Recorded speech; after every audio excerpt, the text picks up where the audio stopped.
Hey, welcome everybody. My name is Jerry Salazar, and I'm the Director of Continuing Education and Workforce Training.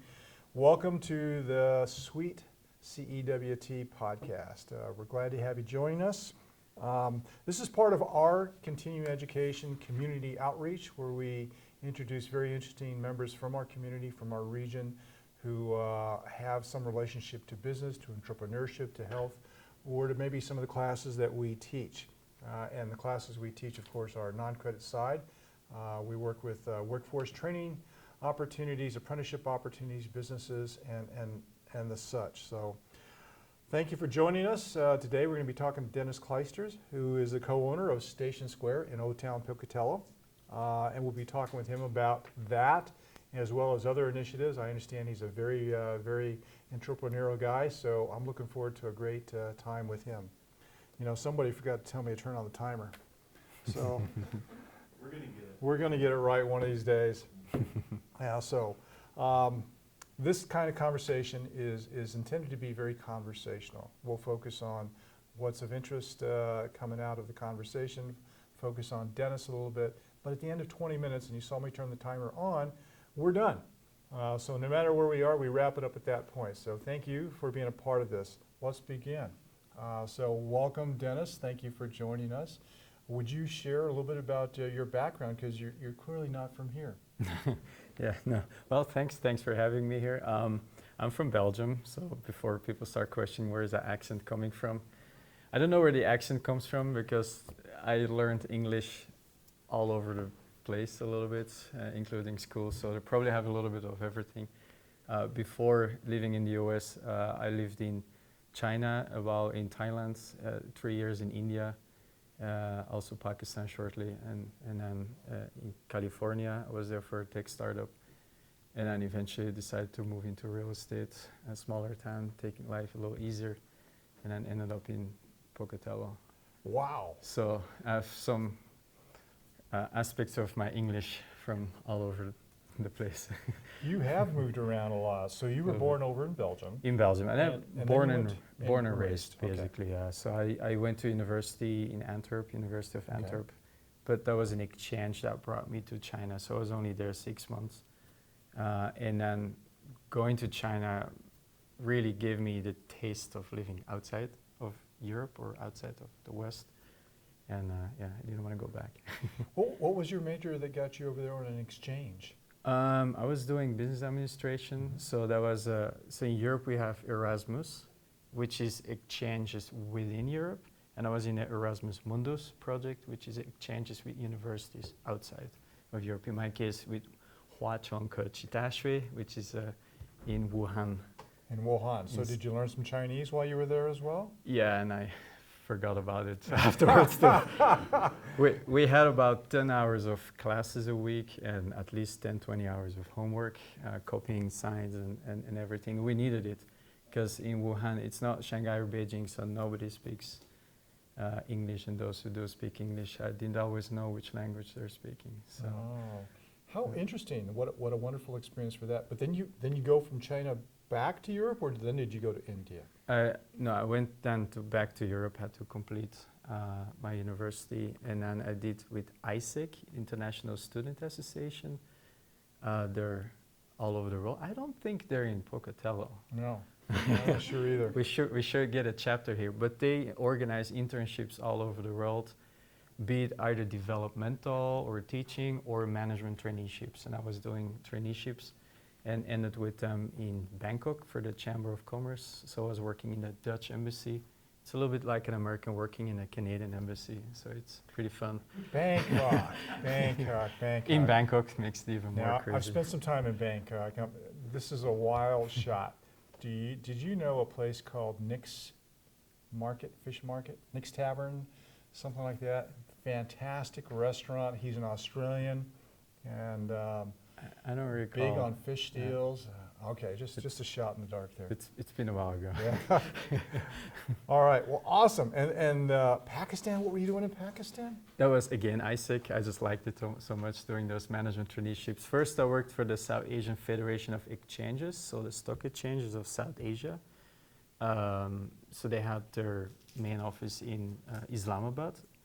So I was there for supposedly for 6 months, but after 3 months, I loved the Pakistan thing. I didn't feel I was learning a lot in that office.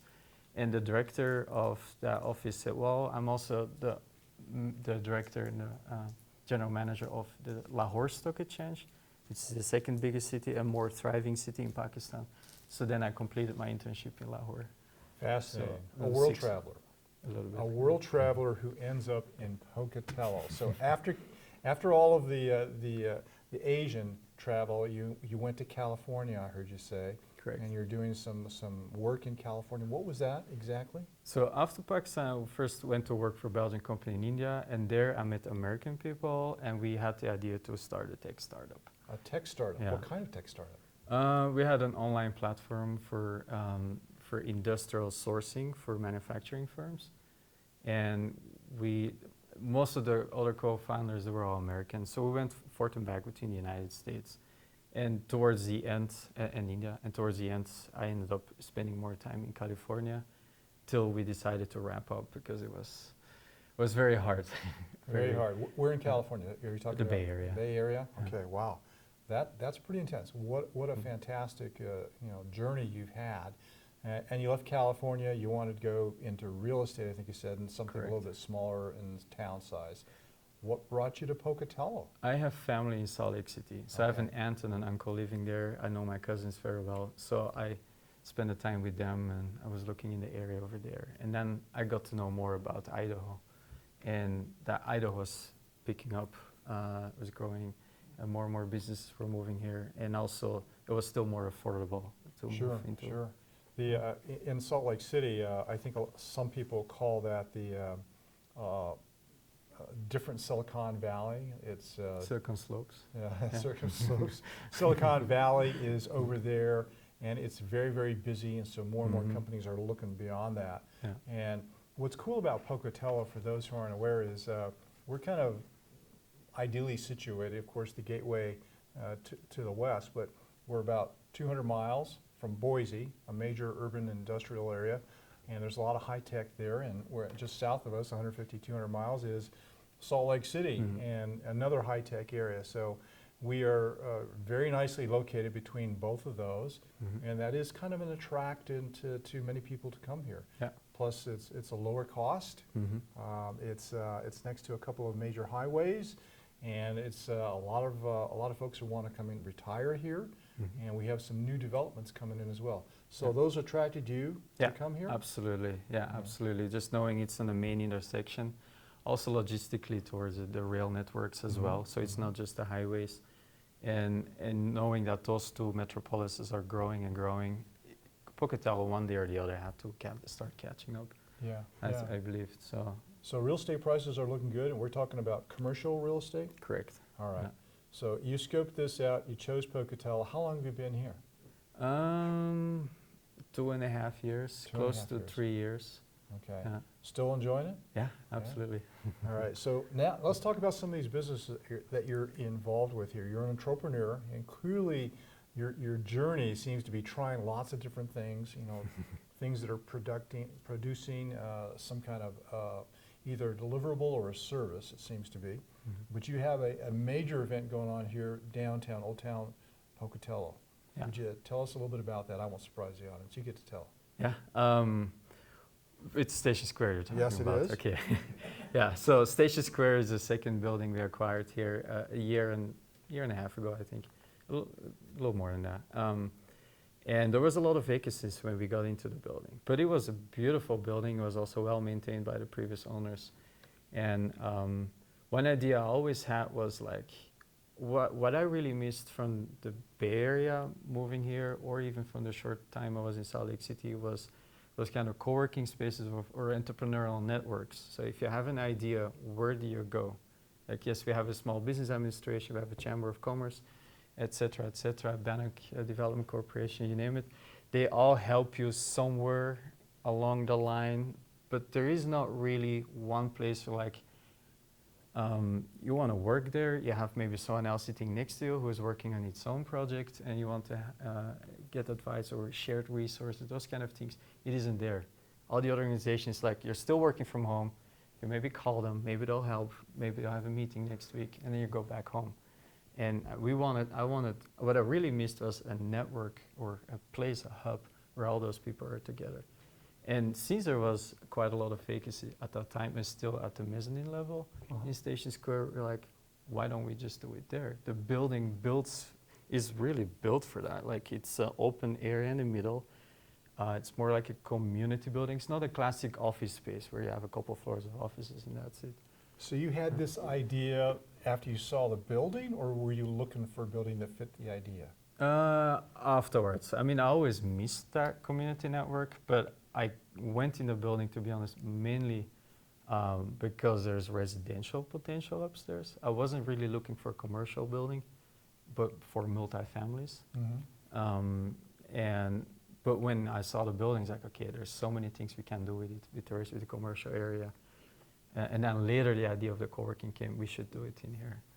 Okay, so that's cool. Let's explore this just a little bit here. So you have a space that is shared where entrepreneurs can come and work on their ideas, right? Yeah.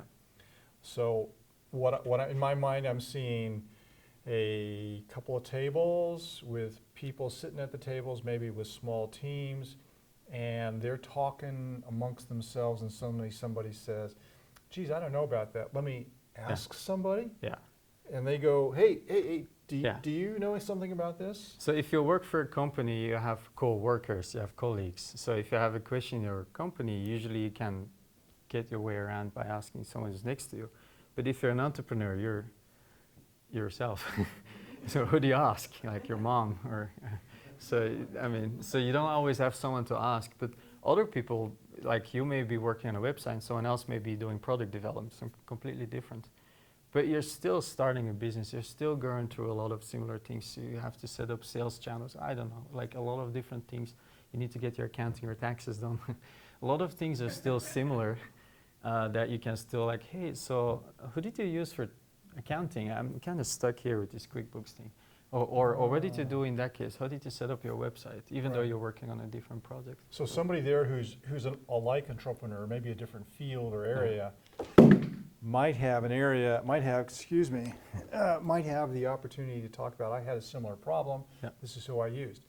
Would this also lend to maybe an accountant setting up an office near this? Why not? And then that accountant say, yeah, if you need help, I can help you out, come on up here. And people would get used to using that. Totally Would that smart, work? because there's a lot of potential customers. Every business needs their books done. Maybe there's an accountant down at the table next to going, I wonder where I can set up my office, right? Yeah. Okay.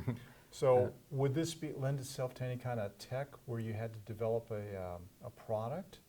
Like 3 people get together and they want to develop a new smart phone. And so they're working out the details and they run into a technical issue. Geez, I don't know how to do this. I mean, for me right now, I think if I get a technical issue and I don't have somebody nearby, then I get on the internet. I go find somebody who might do this. But how would they connect with somebody who has maybe an answer to the tech issue? Maybe not? Yeah, you could always ask the others, like, hey, I'm trying to get through this, but that technical issue is not helping. But I know you're doing something similar, right? I mean, we talked last week. Okay, yeah, well, I can't help, but I know someone else who maybe can help. And before you know it, you're started. And if you're going on Google, you anonymous on a forum, or like you don't really know where to go. And there's still a difference. Like we're all virtual these days. We love our phones, we love the internet, and it's powerful, it's beautiful. But there's still an extra value added to personal contacts. Gotcha. In business or anything you're doing. So the folks who come to the building with that intention, are they renting a space from you, a table? Yes. Is that how that works? So there are multiple levels. So you can either have just a suite if you're an established, or you just want to have your own little space. But you can also have a desk, a fixed spot on the desk, a shared desk. Let's say this desk, there are 2 people working. I'm always here. I have my filing cabinet here, and you're always there. The door is still locked to this area, but you share the area with 6 or 5 or so other people. Yeah. Or you can just be the easiest stepping membership is just a hot desk, You just member, Yes. so you just sit wherever there's space. Okay, and computer access, if anybody wants to use a computer, they bring their own? They bring their own. Okay.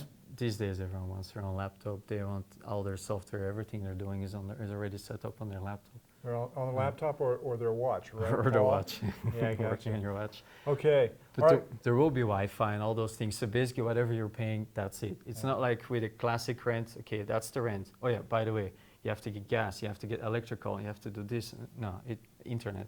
No, it's just what you pay and then just one price. And Very then simple, you're in. very simple. simple. So everybody who comes and signs up for this, they understand that a neighbor may be coming over and talking to them and Yeah. saying, hey, yeah, you got any experience with this?